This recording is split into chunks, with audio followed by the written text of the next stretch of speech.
So now that we have discussed about the different types of numbers, we also know what are prime numbers and composite numbers. So what are prime numbers? Prime numbers are the numbers which do not have the factors. The only factors for prime numbers are 1 and itself. So for example, I take the number 3. Then I cannot have different factors for 3 except I can write this as 3 times of 1. So this is an example of a prime number. But say for example, when I take the number 6, this is not a prime number because the number 6 can be expressed as product of factors. Like you have 6 which can be expressed as 2 times of 3, but 7 which cannot be expressed except with 1 and itself. So the numbers which can be expressed as product of different numbers other than 1 and itself are said to be the composite numbers. And the numbers which cannot be expressed as the product of 2 different or more than 2 different numbers except 1 and itself are said to be the prime numbers. So in case of this, 7 which can be expressed as product of 1 and itself is strictly by the definition a prime number.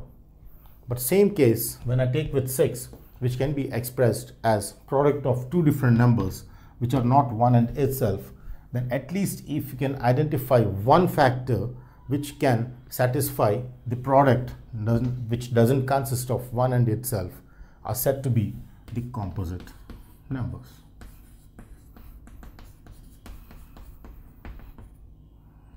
So this is an example of a composite number and this is an example of a prime number. So there are different cases through which we identify the composite and prime numbers. So what about 91? 91, is it an even or an odd number? Is how I had to check. 13 times 7 is 91. So definitely this should be a composite number. It cannot be a prime number because the factors of 91 are 13 and 7. So it is an example of a composite number. So with this discussion of prime and composite numbers, which we already discussed in the lower classes, now comes the most important theorem in mathematics connecting the prime and composite numbers, called the fundamental theorem of arithmetic. So let's see what's the definition or what's the statement which makes the theorem. So fundamental theorem of arithmetic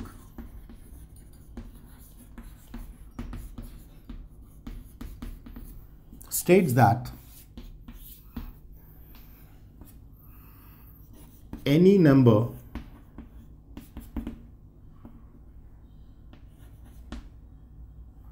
any integer, because I start with integer, so any integer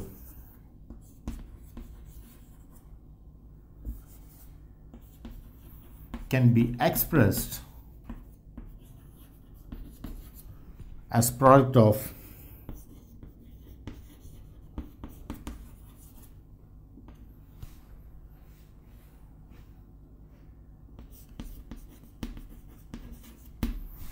prime factors. So this is the theorem which has come after studying the prime and composite numbers. So let's complete the statements and discuss on how this statement supports for different numbers.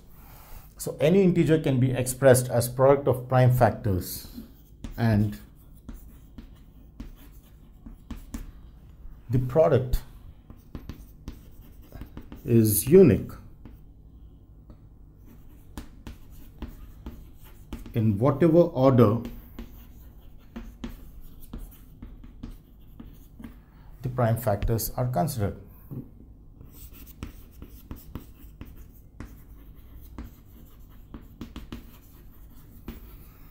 So this is how the fundamental theorem of arithmetic has been stated. So let's reconsider the case. It says that the definition of the statement of fundamental theorem of arithmetic says that any integer which we consider can be expressed as product of prime factors. That means any number you take in it as which is an integer that can immediately be expressed as product of prime factors, any number. And the product is always unique. You cannot get two different factors for each of the cases. It would be different. Then in this case, the product is always unique in whatever order the prime factors are considered. So let's support this statement with different examples and see whether the statement is true or false. So to start with, let me start with an example. 24. As I know that 24 is clearly an integer, then I see that this can be expressed as different product of different factors. So let's try to find all the possible factors using the LCM method. So I have this 24, then starting with 2. Therefore, 24 can be written as 2 times of 2 times of 2 times of 3, which in turn gives me 2 cubed times of 3.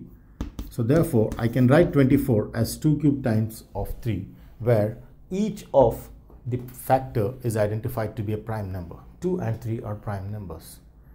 So my statement which says that any integer can be expressed as product of prime factors stands true.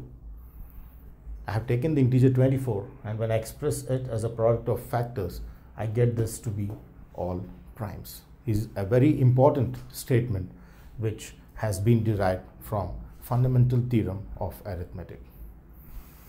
So similarly, the statement also extends itself, stating that the product is unique. Unique means one and only one. So this product cannot be changed. If whatever order the prime factors are considered, this cannot be changed into different forms. Now whatever factors I got here must be fixed and unique. This is the only one and only one possibility for expressing 24 as product of different factors. You cannot get any other form where that can also state that the product of those factors also give me 24. It is not possible. It is a very important research which has been made in prime and composite concepts. So therefore, the fundamental theorem of arithmetic finally makes us understand that you take any number which is an integer can be expressed as product of different prime factors and the product is unique. To support with one more example.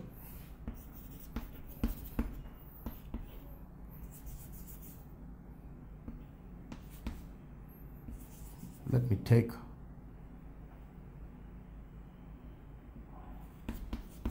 54. So I have the number 54, which I can write it as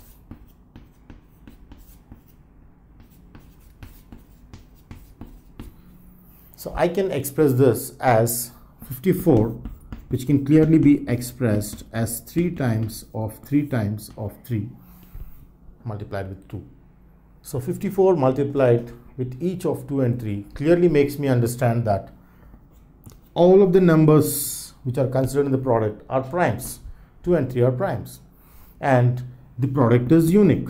You cannot change this into any other form to multiply and get 54 in whatever order the prime factors are considered. Therefore, these two examples finally conclude that any integer taken into consideration can be expressed as product of prime factors and the product is unique. So some mathematicians modify this term integer with a composite number because the product of factors is generally the very much connected definition of a composite number. Therefore, an integer here is more replaced with a composite number. Therefore, my statement can be reread as any composite number can be expressed as product of prime factors and the product is unique in whatever order the prime factors are considered. So 24 is a composite number which can be expressed as product of these 2 cubed times 3. 54 is a composite number which can be expressed as 2 times of 3 cubed. Is how I understand the concept.